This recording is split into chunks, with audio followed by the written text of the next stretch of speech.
All right, and that does lead perfectly into my next topic, which is how much relative action you take in all these markets. Now, I'm assuming the collective wisdom is that the NFL is by far the biggest market around. Is that true? Do you get more action on NFL than any other market by far?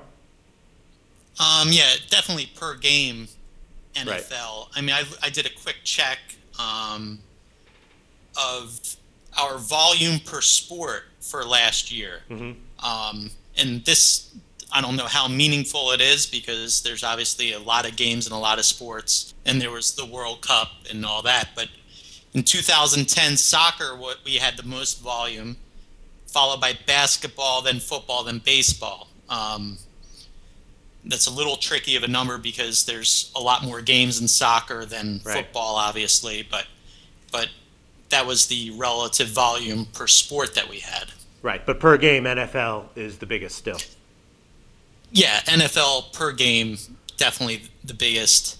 Also, it's a function of your limits. In NFL, we try to have, especially if the game is a very meaningful game, sometimes we'll have very high limits. So baseball doesn't get that much volume then. If I heard you correctly, you were like it's fourth or fifth on the list, and there's a ton of games.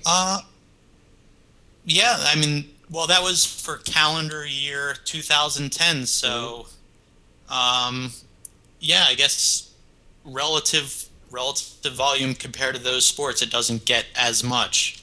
Yeah, Um, and there's obviously a ton of games to bet on, so that's kind of surprising. And then what about like tennis and golf? How do those compare?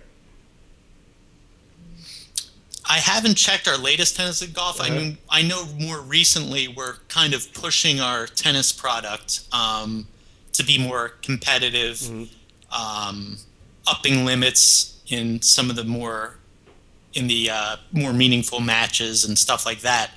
So I really don't have the numbers in front of me about golf and tennis, but we definitely are making a push to try to make, in particular, our tennis product something Right. that people will enjoy.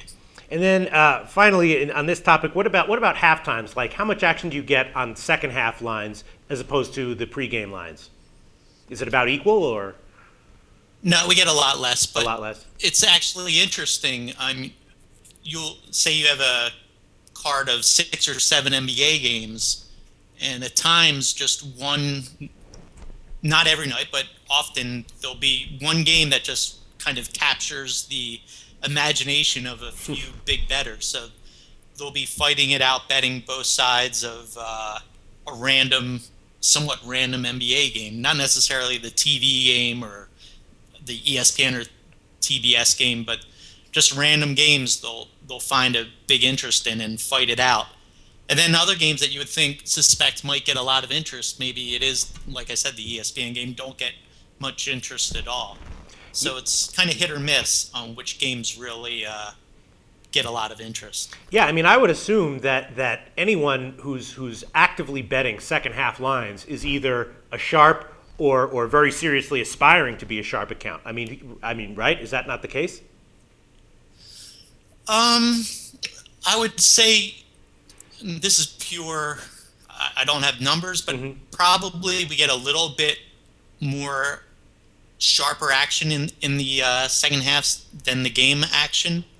But for sure, there's a lot of random bets being made in the second halves. So I wouldn't necessarily categorize it that all bets coming in are these. It's just the community of sharps coming in on the second half. I think a lot of people enjoy betting second halves, whether you're a lifetime winner or sharp, whatever you want to Yeah. call that person. Just people enjoy kind of testing what they've watched in the first half and trying to apply it for the game. And this actually reminds me of another question that I was thinking of actually just walking down the street the other day. I'm not sure if it's something I'm a little bit, confused by. We were talking before about, the business model, how you make money. And you're like, well, we like taking sharp action because that gives us information that we consider to be very valuable. You remember all that? Right. Yeah. And so, but my question is, are you looking to get sharps battling it out on either side, or are you actually looking to get square action on the other side? Because let's say you take an NBA game, right?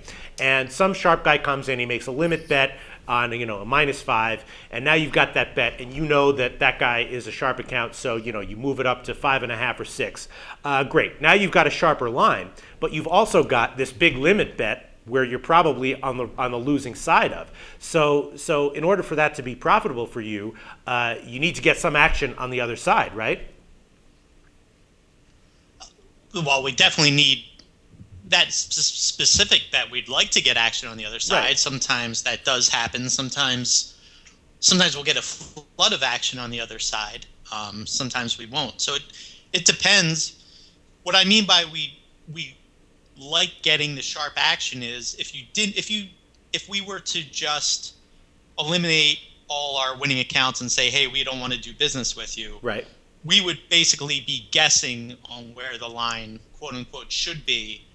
And if you're constantly moving on air and following somebody else, you can be easily manipulated, and you can't make informed decisions on what is going on in the game. Right. So it's kind of just our model to take all customers and make the best of that. And we're able, because of volume, sometimes we don't earn on it off every bet. Right. But because of volume, we're able to earn something and make money at the end of the day. Right. And that's like dependent on people who aren't making sharp bets, because you're taking all this sharp action, guys who are beating you, and that's okay with you. But the reason is because you're getting a ton of volume then on the other side, people who aren't making sharp bets, right? So that's either Right. people who think they're sharp who aren't really, or just people who are just straight rec players.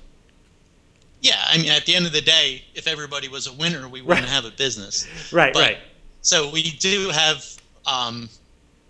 obviously, more net losers than net winners. Right. So there are people who can make up the difference. Right. But like I said before, there's plenty of times where a sharp guy will come in, lay -5, -105, and the game never looks back and goes up to 6.5, and we never earn a penny off that original bet. It's just something I was thinking about, because it's like you were saying about how valuable it is to you to have all this sharp information, and then you have you're not guessing, you have sharper lines than everyone else. But in order to actually make money off of it, you then have to get bets on the other side. Otherwise, who cares if you have a better line if you've taken all these bets on the losing side, right?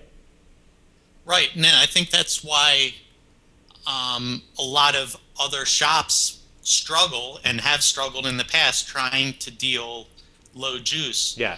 Because It's hard. if they don't have the volume, that they just get burned. It's a lot easier said than done, and Right. that's why a lot of shops still are dealing 20-cent lines. And but we've been able to entrench ourselves in the market and just get the kind of volume that we're willing and able to take big bets at low juice and still, quote unquote, get away with it, able to earn money. So you're still making money off of the non-sharp accounts by definition. Yeah, there is somebody out there who are making money off it. Right. There's definitely that has to be the case. All right. Well, I'll let you go now. Thanks so much once again for your time, John T. Maybe we'll do this again if the posters have any further questions. All right, thanks, Peter. Thank Good you. talking.